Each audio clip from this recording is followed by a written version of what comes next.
بسم اللہ الرحمن الرحیم۔ اعوذ باللہ من الشیطان اللعین الرجیم، بسم اللہ الرحمن الرحیم۔ نحمدہ ونصلی علی رسولہ الکریم وآلہ الاطہار۔ کتاب توضیح المسائل کے اسباق مسلسل جاری ہیں، جن میں سے آج سبق نمبر 53 ہم شروع کر رہے ہیں، جس کا عنوان ہے زکوٰۃ کے متفرق مسائل، یعنی درمیان میں سے ہر ٹاپک کے اوپر زکوٰۃ کے جو ٹاپک گزر گئے، مصارف وغیرہ، ان کے مختلف مسائل کے بارے میں یہ ہے۔ تو اب آ جاتے ہیں مسئلہ نمبر 1929۔ اگر اس مال زکوٰۃ سے جو کسی شخص نے علیحدہ کر دیا ہو کوئی منفعت حاصل ہو، مثلا جو بھیڑ بطور زکوٰۃ علیحدہ کی ہو وہ بچہ جنے، تو یہ زکوٰۃ کے حکم میں ہے۔ کہنے کہ مثلا مال زکوٰۃ جو ہے، جتنی زکوٰۃ اس پر واجب ہوئی تھی اس نے زکوٰۃ علیحدہ کر کے رکھ دی۔ اس زکوٰۃ سے جو زکوٰۃ کے طور پر اس نے الگ کیا تھا مال یا کوئی بھی چیز، اس چیز سے اگر فائدہ حاصل ہو جائے تو وہ فائدہ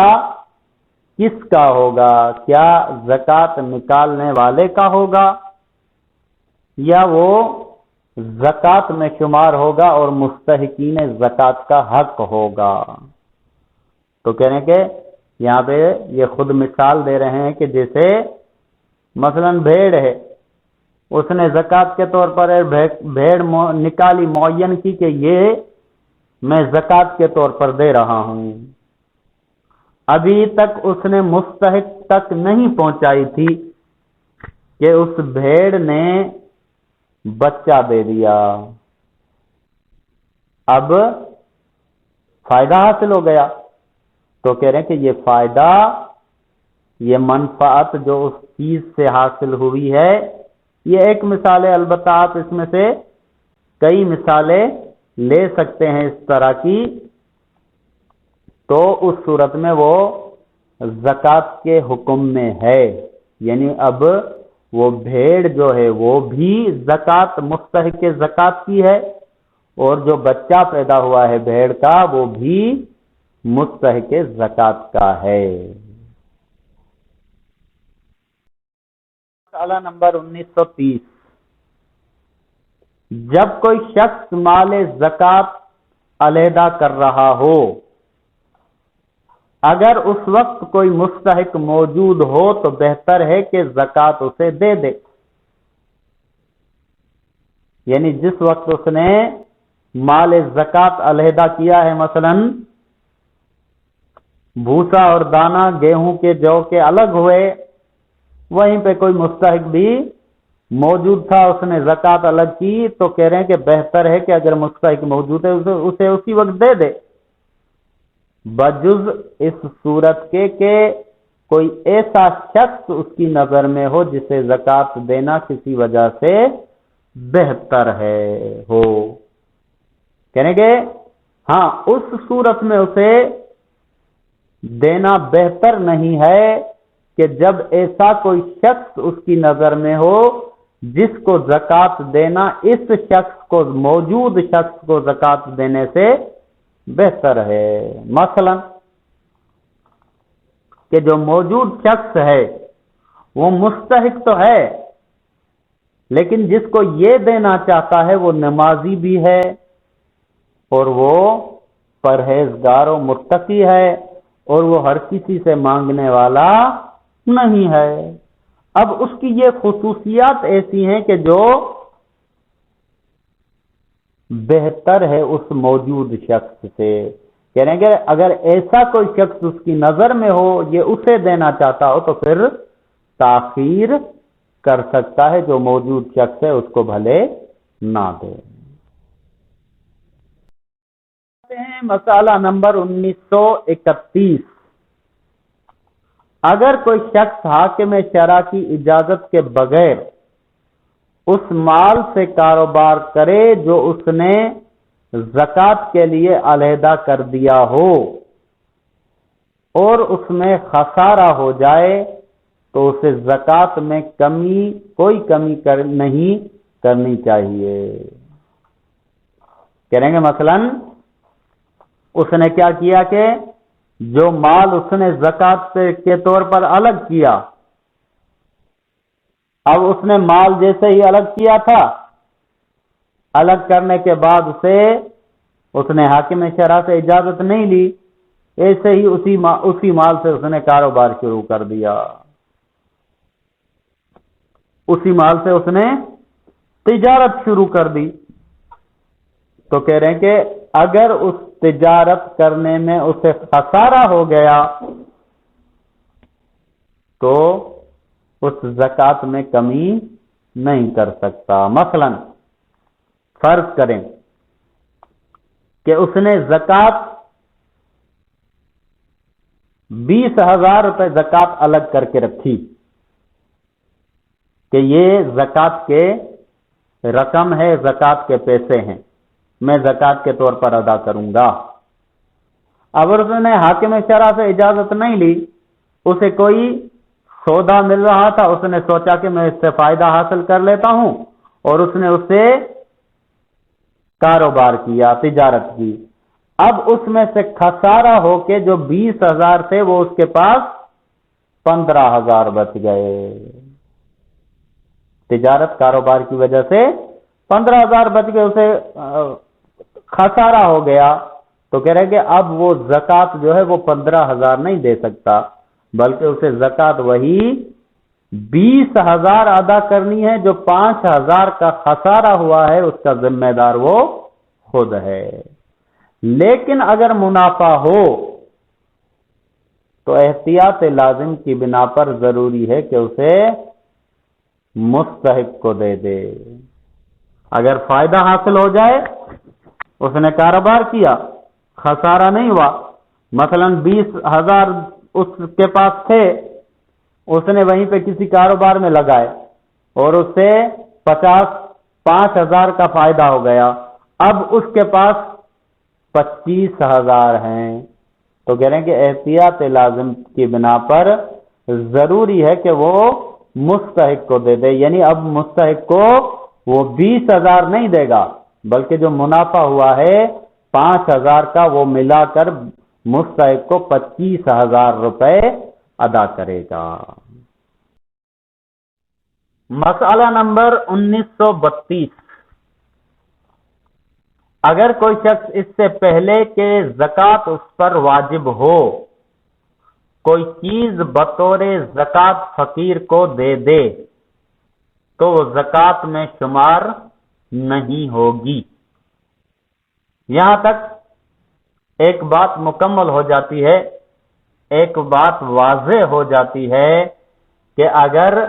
ابھی تک اس پر زکوٰۃ واجب نہیں ہوئی، وہ چاہتا ہے کہ میں پہلے ہی زکوٰۃ واجب ہونے سے پہلے ہی زکوٰۃ ادا کر دوں، اور اس نے کیا کیا، زکوٰۃ کے طور پر کوئی چیز فقیر کو دے دی. مثلا اس نے اندازہ لگایا اور اس نے زکوٰۃ کے طور پر اس نے فقیر کو دے دی، تو کریں گے یہ زکوٰۃ میں شمار نہیں ہوگی. جو چیز اس نے فقیر کو دی ہے وہ زکوٰۃ شمار نہیں ہوگی. ہاں وہ فقیر لے لے گا، استعمال کر لے گا، لیکن جب اس پر زکوٰۃ واجب ہوگی تو اسے زکوٰۃ الگ سے دینی پڑے گی. البتہ اگر آگے والی صورت ہو تو پھر اسے زکوٰۃ نہیں دینی الگ سے. اور اگر اس پر زکوٰۃ واجب ہونے کے بعد وہ چیز جو اس نے فقیر کو دی تھی تلف نہ ہوئی ہو کہیں گے مثلا اس نے فقیر کو دے دی، کچھ وقت گزرا، اب اس پر حقیقت میں زکوٰۃ واجب ہو گئی، زکوٰۃ کے واجب ہونے کا ٹائم آ گیا، اس کے اوپر زکوٰۃ واجب ہو گئی، اور جو چیز اس نے پہلے زکوٰۃ کے واجب ہونے سے پہلے زکوٰۃ کے طور پر فقیر کو دی تھی وہ ابھی تک تلف نہیں ہوئی، وہ ابھی تک فقیر کے پاس موجود ہو، ایک صورت یہ، اور فقیر بھی ابھی تک فقیری میں مبتلا ہو،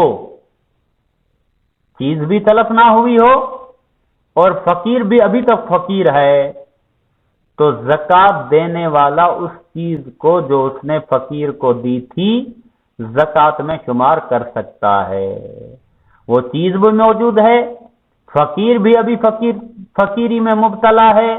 تو جو چیز اس نے پہلے دی تھی اس کو ابھی والی زکوٰۃ میں وہ شمار کر سکتا ہے۔ مثلا ہم ایک مثال لے لیتے ہیں، اس کے پاس 40 بکریاں تھیں،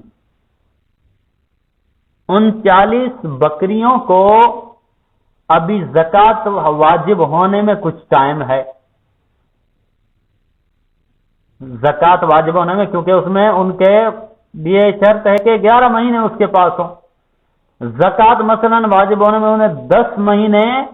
ہوئے ہیں، ابھی 11واں مہینہ نہیں ہوا، اور اس نے کیا کیا، ایک بکری جو ہے الگ سے زکوٰۃ کے طور پر اس نے فقیر کسی کو دے دی، کہہ رہے ہیں کہ سب سے پہلے تو وہ زکوٰۃ شمار نہیں ہوگی، اب اس نے دے تو دی، ایک مہینہ جب گزرا یعنی 10 مہینے کے بعد جب 11 مہینے مکمل ہوئے تو اب اس کی بکریوں پر حقیقت میں زکوٰۃ واجب ہو گئی، تو اب کیا کرے، تو کہہ رہے کہ وہ فقیر کی طرف رجوع کرے، اگر فقیر کو دی ہوئی وہ ایک بکری ابھی تک اس کے پاس موجود ہے، تلف نہیں ہوئی، اس نے بیچی نہیں، اس نے کہیں اور نہیں کی، اور اس کے ساتھ ساتھ فقیر بھی اپنی فقیری پر باقی ہے، تو وہ جو ایک بکری اس نے پہلے سے زکوٰۃ کے طور پر دے رکھی تھی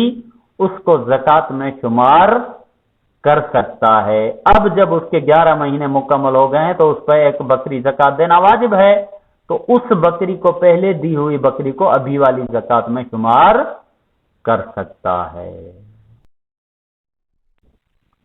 اب آ جائیے مسئلہ نمبر 1933، اگر فقیر یہ نہ جانتے ہوئے کہ زکوٰۃ ایک شخص پر واجب نہیں ہوئی اس سے کوئی چیز بطور زکوٰۃ لے لے اور وہ چیز فقیر کی تحویل میں تلف ہو جائے تو فقیر اس کا ذمہ دار